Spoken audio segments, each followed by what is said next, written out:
When they said invest in yourself, I didn't know that it could look like silk robes, matching pajamas, your favorite drink, a glass of wine, booking a trip. I used to think investing in yourself only meant spending money on courses, $999 course that they trying to sell you with not a lot of information when you actually do invest in it. I thought it meant like being more professional and just all the mundane things that we usually would think investing in yourself means. Investing in yourself is really your way of leveling up. However you see a level up, that's really investing in yourself. And to me, investing in yourself is really a luxury. You should treat it just like that. Traditional investment has become more scam-like because you got people online selling you $1 million courses. They selling you revamps of old courses without really revamping the course. They selling you knowledge that they didn't learn on their own, or they're selling you basically a fairy tale of something that they never really achieved. They never went through the steps that they're telling you to take to get there. And then also it could be like, even if they did go through the steps, they might be selling a course and the course probably missing out the most important details. It's probably just full of fluff. Another reason traditional investment is a scam is because of the hustle culture and the burnout that you get from it. Everybody like, you gotta work hard, you gotta da-da-da. Like, yeah, you gotta put in work, but you don't necessarily have to work hard. That's like telling you, yeah, you gotta go to school, then you gotta get a job, then you gotta pay for college with that job, then you gotta get a corporate career. That is not the truth. Traditional self-investment feeds you like you gotta get it out the mud. That's the whole reason of you investing in yourself, so that you don't have to get it out the mud. Yeah, you're gonna have to put in work. Yeah, you're gonna have to be disciplined, but you don't necessarily have to get it out the mud. You're delegating that task to somebody else by investing in a course or investing in yourself. After investing in yourself, you might wonder like, why do I still feel unfulfilled? Why do I feel empty? You took the course, got the job, followed the plan, and you still feel unfulfilled. That's because you chasing somebody else's version of success. You know how they say comparison is the thief of all joy? Doing it right is checking the boxes. And what's really doing it right? There's really no right way. There are tips and advice that you could take along the way, but there's really no right way. There's a million ways to do one thing. Investing in a skill doesn't mean you're necessarily investing in yourself and things that'll make you happy. Grinding non-stop, grinding, getting it out the mud, it don't leave you room for joy. It don't leave you room just to feel like soft, just to feel in your feminine energy. It don't leave room for none of that. And I'm not saying like don't put in work, don't put in effort. I'm saying invest in yourself in a way that is solely catered for you. If you like waking up at 11 a.m. instead of 5 a.m., maybe try to wake up at 10 a.m. You don't have to necessarily wake up at 4 a.m. When you investing in yourself, you gotta romanticize the journey and you gotta take small steps at a time. You can't just jump from one extreme to the next, because that is gonna cause burnout. That's gonna make you feel like you haven't been able to achieve anything. Then you go spend $1 million on a course and you wondering why are these steps not working. One, things do take time, and two, you have to nurture yourself. You gotta romanticize the journey. You're not lazy, you're just exhausted from doing it their way. I want us to rethink self-investment through luxury. Peace, joy, and rest can also fuel growth. If you always on the go, you're eventually gonna burn out. So for me, something simple that I enjoy doing when I'm off, I either don't go nowhere all day, or I choose to be productive. Depending on how many days I'm off in a row, I'll decide what I'm gonna do. I just had 2 off days, Thursday and Friday. The new pay period starts Saturday. I was off Saturday as well, which is today. For the first day, I planned to go get content, and then I was gonna edit my content, and today was gonna be my rest day. It didn't exactly go how I planned it. The first day ended up being my rest day. Yesterday, I went to get content. Today, I'm more so getting inside content and editing content. I'm in a happier space than I just tasks was throughout the week. Another simple pleasure of mine is being creative. So that's kind of tied into all the stuff that I did. I got to do what I wanted to do. My day went how I wanted my day to go. And then I also got to be creative. I got to get dressed up, go out, record content, and then I'm going to get to relive that content through editing. Another simple pleasure I have is my Kindle. Lately, I've been too busy. Like, I'm saying too busy because you're never really too busy. You can make time, but I've been busy and I haven't been reading my Kindle. So these past few nights, I stayed up extra late and I've been reading my Kindle. I'm saying all that to say luxury equals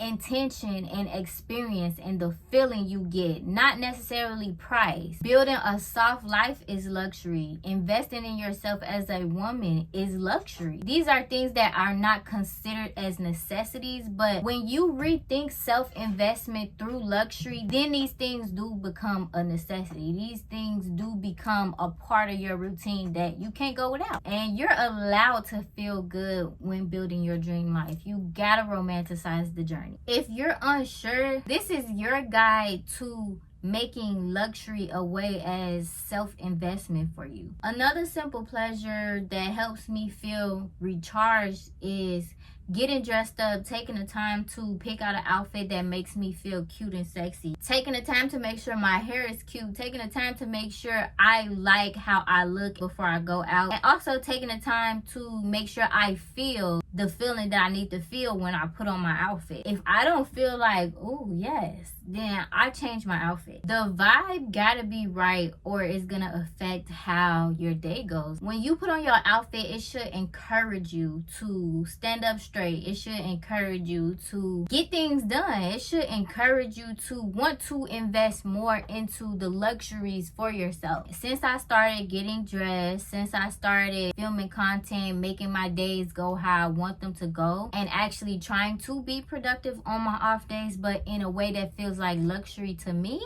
I have seen a huge difference in my overall mood. I do still have my days, definitely do, but overall I feel like I'm much brighter, I'm much happier, I'm a little bit more optimistic than I was.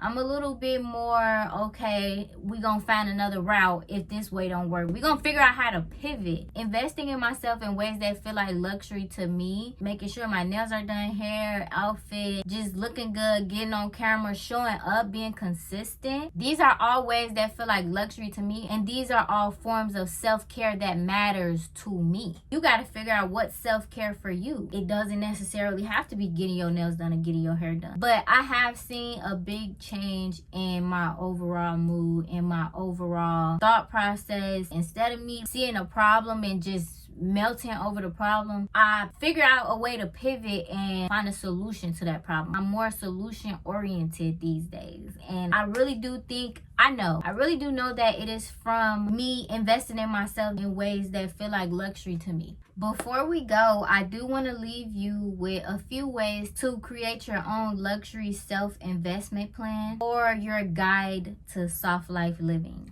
We're all about luxury experiences for personal growth. I'm telling you, if you haven't thought of it this way and if you haven't tried it, these are some things that I feel like you should give a try. Number one, get organized. Getting organized is not like, ooh, a one and done thing. I like to be organized, but I can be a very messy person at the same time. And when I'm not organized, everything is out of whack for me. So I would say get organized in the best way that you can. Even if you're not an organized person, get a journal, get a dirty clothes basket for all your dirty clothes. Hang up your clothes that's laying around. And I'm kind of being a hypocrite because I got a lot of clothes around.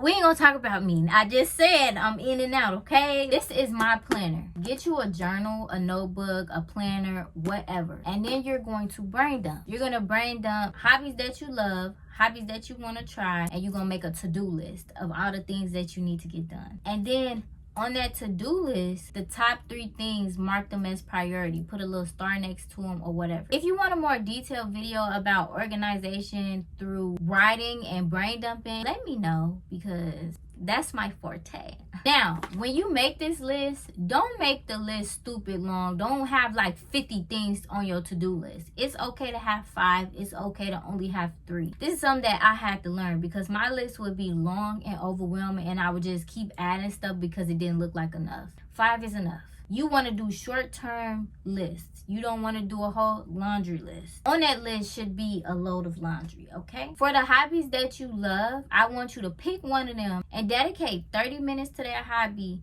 for at least 3 days out of this week. Then for hobbies that you want to try, I want you to go on TikTok, whatever your favorite platform is, and look at videos of that hobby. It's going to get you more excited to get into that hobby. It's going to get the ball rolling for you. It's going to make you want to hop in. Go on TikTok and look at videos of the hobby that you want to try. After you get the journal and you brain dump, the next thing I would say do is for the rest of the week, make sure that your hair is done or whatever equates to that. Like some girls love their eyebrows. Whatever equates to hair for you, if it's nails, whatever, make sure that it's done. The second thing I would say is make sure that your hair is looking how you would like it to look. Don't walk around with a bonnet on even on your off day or even if you out of school for the summer. Take the bonnet off, get your hair done or put it in a ponytail. Next thing I would say is whatever is the big 3 for you. Some girls is lashes and eyebrows and hair. Some girls is nails, lashes and hair. Whatever the big 3 for you is, I want you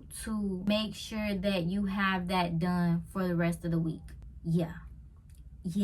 And then when you wake up, you already gonna be like prepared. If you want to get in front of the camera, you gonna already feel like that girl. That's a confidence booster. Trust me, I know. Once I started making sure that I'm always up to par in my own way as a luxury for myself, it does boost your confidence.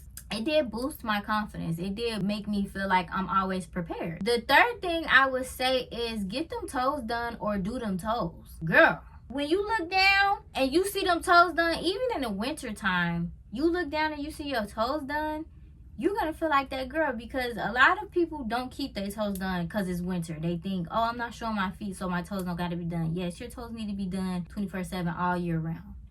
Get them toes done or do them toes. I'm a DIY type girl, so yeah. The last thing I want you to try is after you get the big 3 done and get them toes done, that could be a part of the big 3 too. Get dressed, get your favorite drink, whether that's a frappe from McDonald's, whether that's chai from Starbucks, whether that's a glass of wine. If you're of age, go to a nice little spot with a nice little vibe to it and take some pictures, take some videos.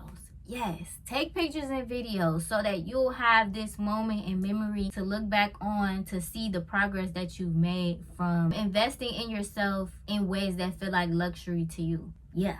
I'm telling you, you don't have to suffer to be successful. You don't have to hustle to deserve softness. You can grow and you can do it beautifully. You can romanticize the journey. Now, I do want to emphasize, this is not going to be easy. It comes with discipline. That's the main thing, discipline. Even when you're not feeling motivated, you have to be disciplined, which is not all pretty. But it don't have to be 110% productivity, like 24/7. I gotta get up and I gotta get it out the mud 24/7. No. I wanted to give you some practical luxury investments that don't break the bank, that you can start at home right now. Invest in yourself through luxury experiences for personal growth. Comment down below what was your favorite part of this video and what do you plan on trying. Hopefully all of the tips that I gave, but what are you most excited about starting as a luxury self-care investment? It don't even have to be something that I said in this video. If you have another idea, share it with us in the comments. If you enjoyed this video, make sure you check out this one. And I'll see you in the next one. Mwah. Bye.